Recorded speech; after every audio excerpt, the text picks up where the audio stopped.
Hello दोस्तों। मेरा नाम मनीष है और मैं आप सभी का आपके फेवरेट चैनल ऑर्बिट क्लासेस पे बहुत बहुत स्वागत करता हूं। आज हम लोग पहुंच चुके हैं क्वेश्चन नंबर 25 में, जो एक सीरीज हमने स्टार्ट की थी ब्लड ग्रुप से जुड़े हुए सवालों का, जिसमें कि हर एक वीडियो में हम लेकर आते हैं आपके लिए बड़े ही इंटरेस्टिंग और इन्फॉर्मेटिव क्वेश्चंस। देखिए मित्रों, आज के वीडियो में हम करने वाले हैं क्वेश्चन नंबर 24 और आज का सवाल बड़ा ही इंटरेस्टिंग होने वाला है, इसलिए क्योंकि ये क्वेश्चंस कई लोगों को बड़े टफ लगते हैं। मैं आपको आज जो है साबित कर दूंगा कि इस क्वेश्चन में कुछ खास दम नहीं है। देखिए भाई, सवाल कहता है कि in humans the ABO and Rh are under the control of autosomal genes. पहले तो ये लाइन हमारे किसी काम की नहीं है। इस क्वेश्चन को सॉल्व करने के लिए ये लाइन आप ना भी जाने फिर भी कोई दिक्कत नहीं है, लेकिन चलिए चूंकि सवाल में दे दिया तो इसके बारे में आपको थोड़ा सा बता देता हूँ। हमारे बॉडी में जो जीन्स हैं वो मिलेंगे आपको डीएनए पे, और डीएनए मिलेगा क्रोमोसोम पे। हमारे बॉडी के एक सेल में ना दोस्तों, डिप्लॉयड सेल में आपको 23 पेयर्स ऑफ क्रोमोसोम्स मिलने वाले हैं, जिसमें कि जो 22 पेयर्स हैं इन्हें हम लोग कहते हैं ऑटोजोम्स, और जो एक पेयर है इसे हम लोग कहते हैं सेक्स क्रोमोसोम। 22 पेयर्स को हम लोग क्या कहते हैं दोस्तों? इन्हें हम लोग कहते हैं ऑटोसोम्स, या फिर आप इन्हें सोमैटिक क्रोमोसोम्स भी कहते हैं। और एक पेयर को कहा जाता है एलोसोम्स। आप इन्हें एलोसोम्स कह लीजिए या फिर आप इन्हें सेक्स क्रोमोसोम्स कह लीजिए।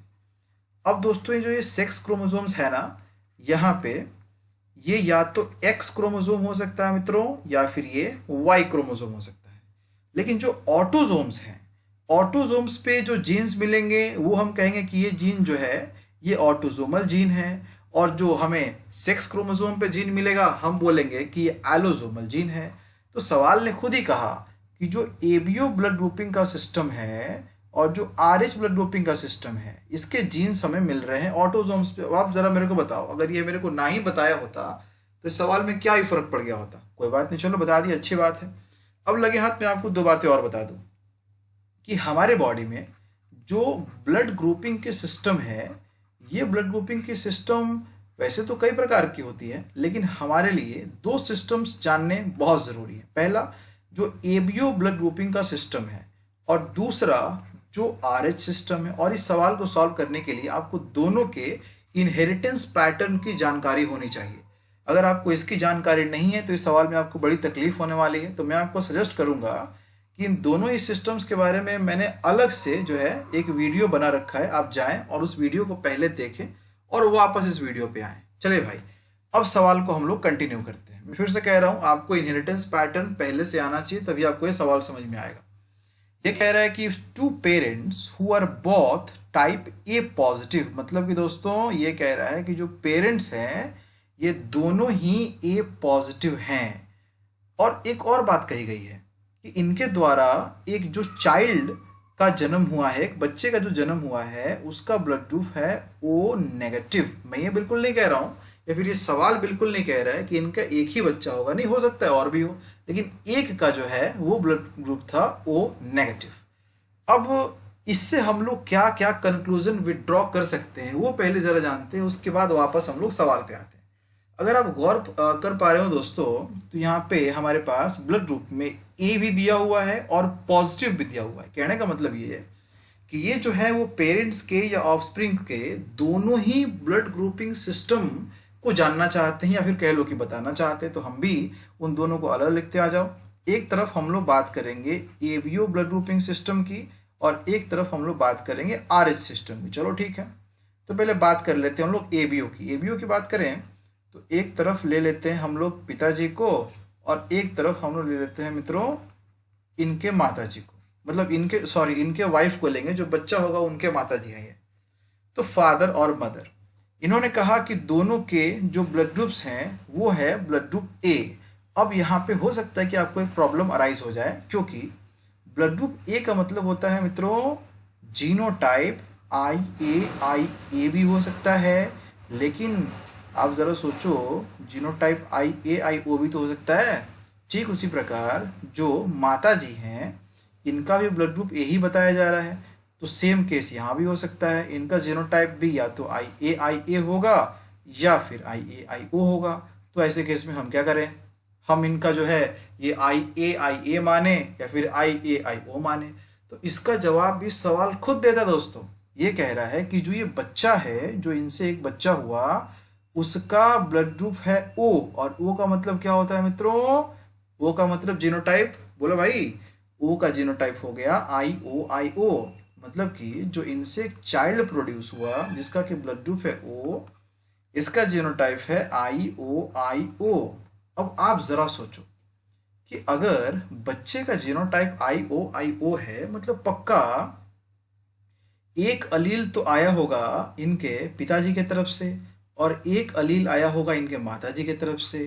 तो सीधे तौर पे ये कहना चाहता है कि आई ए पॉसिबल नहीं है। दोनों ही केस में जो है मित्रों, आई ओ ही पॉसिबल है।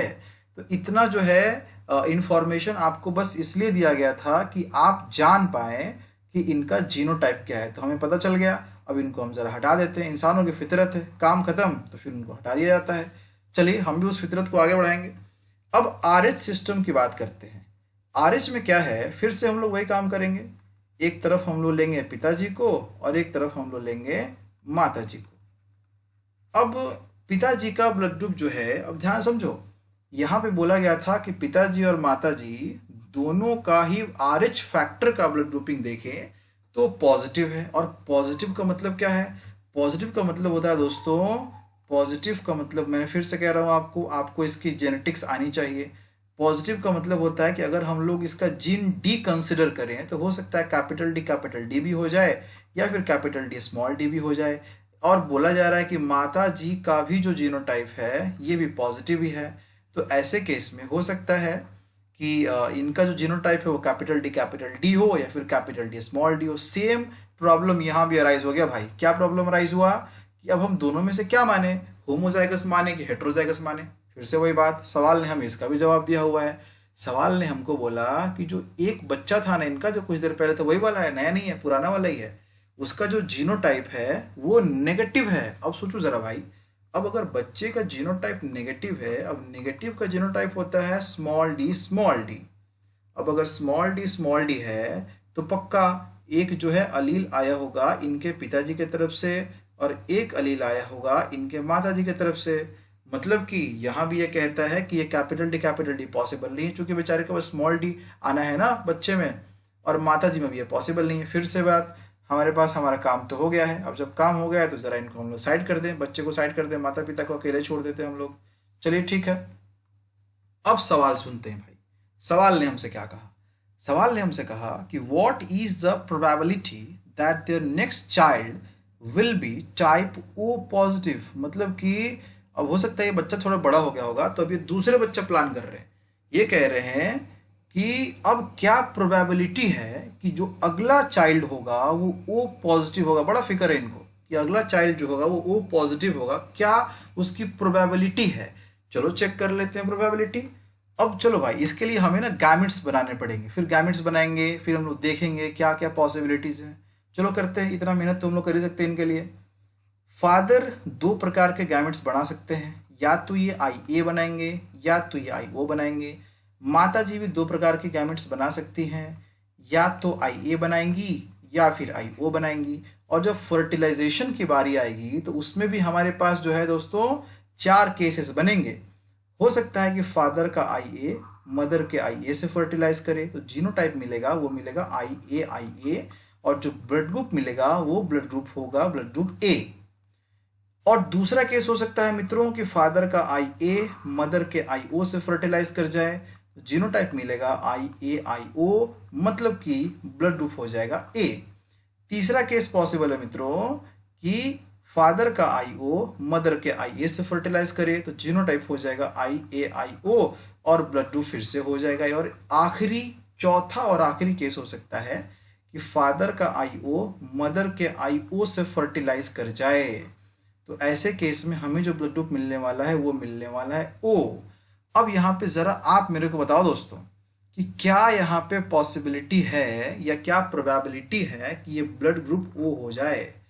अब यहाँ पे तो ये कोई भी बता सकता है कि 4 हमारे पास केसेस बने, जिनमें से कि एक ही ऐसा केस बना जिसका कि ब्लड ग्रुप ओ है, तो ओ की प्रोबेबिलिटी कितनी हो जाएगी मित्रों? ओ की प्रोबेबिलिटी हो जाएगी 1/4। ठीक है भाई। तो ओ आने की प्रोबेबिलिटी हमने निकाल ली, लेकिन एक चीज हम लोग मिस कर रहे हैं दोस्तों। मिस हम लोग क्या कर रहे हैं, हमें बोला कि ओ पॉजिटिव होना चाहिए भाई। ओ पॉजिटिव मतलब कि ये एबीओ ब्लड ग्रुपिंग तो जानना ही चाहता है, साथ ही साथ ये हमसे इसका आरएच ब्लड ग्रुपिंग भी जानना चाहता है। चलो ठीक है, बता दें हम जरा इसको। आरएच वाले में सेम काम करेंगे हम लोग। एक बार हम लोग इसका दोनों एलिल्स बना लें, हो सकता है कैपिटल डी, हो सकता है स्मॉल डी। और यहाँ पे जो माता जी हैं ये भी दो प्रकार के एलिल्स बनाएंगी, या तो कैपिटल डी बनाएंगी या तो स्मॉल डी बनाएंगी। अब देखो भाई, अब अगर इनका हम लोग फर्टिलाइजेशन कराएं, फर्टिलाइजेशन कराएंगे तो क्या होगा, हो सकता है कि फादर का कैपिटल डी मदर के कैपिटल डी से मिल जाए। भाई वीडियो बड़ा लंबा हो रहा है, आप लोग कमेंट में मेरे को गाली मत देना कि सर आप बकवास बहुत करते हो। अब यहाँ पे कैपिटल डी अगर मिलता है तो इनका जो ब्लड ग्रुप हो जाएगा वो हो जाएगा पॉजिटिव। अगर फादर का कैपिटल डी मदर के स्मॉल डी से मिल जाए तो हमें जो बनने वाला है कैपिटल डी स्मॉल डी, और यहाँ भी हमें मिलेगा पॉजिटिव ही दोस्तों। अगर फादर का स्मॉल डी मदर के कैपिटल डी से मिल जाए, मतलब यहाँ भी मिलने वाला कैपिटल डी स्मॉल डी, और आर एच फैक्टर की जो ग्रुपिंग हो जाएगी ऑफ कोर्स पॉजिटिव ही आएगी। और चौथी और आखिरी केस हो जाएगी स्मॉल डी। और यहाँ पे जो ये हो जाएगा ये कोड करेगा ब्लड ग्रुप नेगेटिव के लिए। लेकिन सवाल ने हमसे क्या कहा था भाई, सवाल ने हमसे पॉजिटिव पूछा कि सवाल ने हमसे नेगेटिव पूछा दोस्तों। सवाल ने हमसे बोला कि पॉजिटिव चाहिए, बच्चा तो पॉजिटिव चाहिए भाई, बड़ा डिमांड है इनका, बच्चा पॉजिटिव चाहिए। पॉजिटिव चाहिए तो चलो ठीक है, 3 केसेस हमारे पास पॉजिटिव वाले मिल रहे हैं, टोटल है 4 केस, जिनमें से कि 3 केस पॉजिटिव वाला है। तो इसकी प्रोबेबिलिटी क्या हो जाएगी मित्रों, इसकी प्रोबेबिलिटी हो जाएगी 3/4। सीधी सी बात है ना, पॉजिटिव वाले की प्रोबेबिलिटी हो जाएगी 3/4। अब दोनों को साथ में मिलाने की बारी है, ओ और पॉजिटिव। ओ आने की प्रोबेबिलिटी क्या थी, ओ आने की प्रोबेबिलिटी थी हमारे पास मित्रों 1/4, और पॉजिटिव आने की प्रोबेबिलिटी हमारे पास आ चुकी है 3/4। तो ऐसे केस में हमेशा किसी भी सवाल में अगर आपको दोनों की एक ही साथ पूछ दे वो पॉजिटिव आने की, तो आप क्या करेंगे बताओ, आप दोनों को मल्टीप्लाई कर दो भाई, दोनों को आप लोग मल्टीप्लाई कर दो। आप लोग बायोलॉजी के स्टूडेंट हो, मैं आपकी भावनाओं को समझता हूं, लेकिन इतना तो आना चाहिए आपको। बोलो 3 1 3, 4 4 16, वी हैव 3/16। 3/16 हमारा आंसर हो गया भाई। So option number B is our correct answer. चलिए दोस्तों, बहुत बहुत धन्यवाद, मिलते हैं अगले वीडियो में।